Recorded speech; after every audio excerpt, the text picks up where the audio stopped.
सड़क पर railway crossing तो आपने भी कई बार देखी होंगी, जहां पर गाड़ियां ट्रेन गुजरने का वेट करती हैं। लेकिन न्यूजीलैंड में एक ऐसी रेलवे क्रॉसिंग भी है जहां पर गाड़ियों को नहीं बल्कि जहाज को वेट करना पड़ता है। रेलवे सिस्टम आज से करीब 200 साल पहले इजाद हुआ था और क्योंकि उस दौर में ट्रांसपोर्ट का और कोई ऑप्शन मौजूद नहीं था, इसी वजह से ये टेक्नोलॉजी सारे मुल्क अपनाने लगे और धड़ाधड़ रेलवे ट्रैक बिछाने लगे। रेलवे ट्रैक को इंस्टॉल करते वक्त ये चीज बहुत इंपॉर्टेंट होती थी कि जिस जगह रेलवे ट्रैक बिछाया जा रहा है वो जगह बिल्कुल प्लेन हो ताकि ट्रेन वहां से बाआसानी गुजर सके।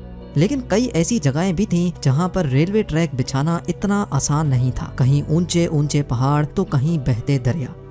आज आप देखेंगे दुनिया के चंद ऐसे ही अमेजिंग रेलवे ट्रैक्स। तो आइए शुरू करते हैं। नंबर 7, दुनिया का सबसे ज्यादा स्टीप रेलवे ट्रैक स्विट्जरलैंड में मौजूद है। ये रेलवे ट्रैक स्विट्जरलैंड के एक छोटे गांव एल्पनेस्टेड से स्टार्ट होता है, जिसकी हाइट 464 मीटर्स है। लेकिन इसकी मंजिल माउंट पिलेटस है, जिसकी हाइट 2128 मीटर्स है। यानी ये ट्रेन तकरीबन 1600 मीटर्स की ऊंचाई सिर्फ 4.6 किलोमीटर के ट्रैक में कवर करती है। अब क्योंकि एक आम ट्रेन के व्हील्स में कोई ग्रिप नहीं होती और वो इतनी ज्यादा चढ़ाई पर स्लिप हो सकती है, इसी वजह से इस रेल कार के व्हील्स गियर्स की मदद से स्पेशल तरीके से डिजाइन किए गए थे ताकि चढ़ते और उतरते वक्त रेल कार स्लिप ना हो सके। 1889 में लॉन्च होने वाली ये रेल कार पहले स्टीम इंजन से चलती थी, लेकिन 1937 के बाद इसमें इलेक्ट्रिक इंजन लगा दिया गया।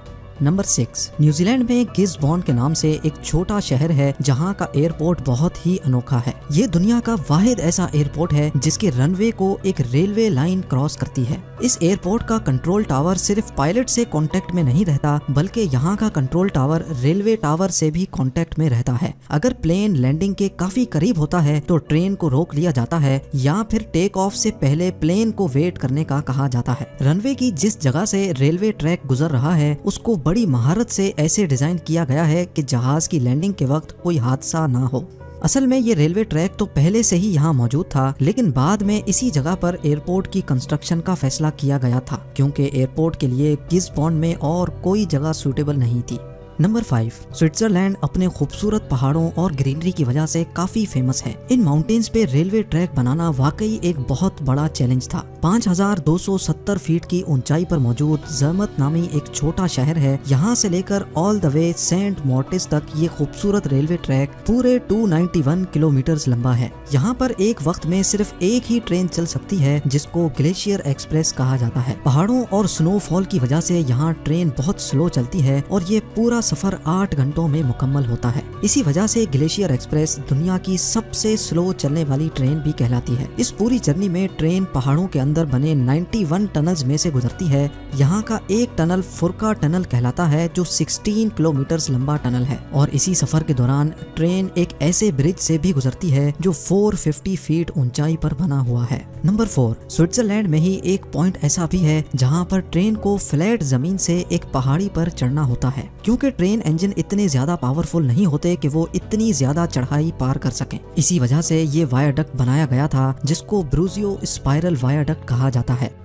1903 में लॉन्च किए जाने वाले इस स्पाइरल ब्रिज का मकसद था कि ट्रैक की हाइट को आहिस्ता आहिस्ता बढ़ाया जाए। इस स्पाइरल ट्रैक की मदद से ट्रेन्स 20 मीटर की ऊंचाई को बहुत ही कम डिस्टेंस में पार कर लेती हैं और इस तरह का स्पाइरल ट्रैक पूरी दुनिया में कहीं नहीं है। नंबर 3, जहां दूसरी कंट्रीज में ट्रेन ट्रैक के ऊपर चलती हैं, जापान में एक ऐसा रेल नेटवर्क भी है जहां पर ट्रेन्स ट्रैक के नीचे चलती हैं। ये अपनी तर्ज का पहला रेलवे सिस्टम था जो जापान में लॉन्च किया गया। 1970 में लॉन्च होने वाला ये ट्रैक 2 एरियाज को आपस में मिलाता है जिसको शोनन मोनोरेल नेटवर्क कहा जाता है। इस ट्रैक की लंबाई सिर्फ 6.5 किलोमीटर है और ये ट्रेन टोटल 7 स्टॉप्स पे रुकने के बावजूद भी मुसाफिरों को स्टार्टिंग पॉइंट से एंडिंग तक सिर्फ 14 मिनटों में पहुंचा देती है।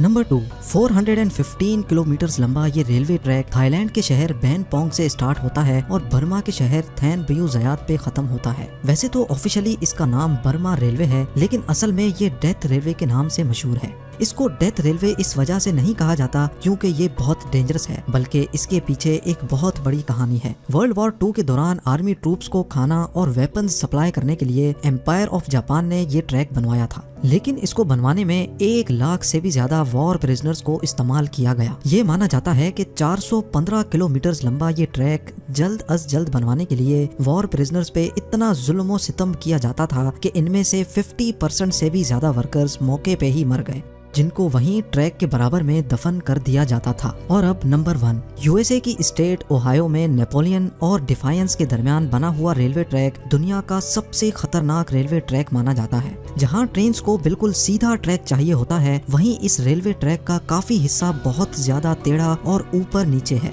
जहां से ट्रेन्स का गुजरना एक बहुत बड़ा इम्तिहान होता है।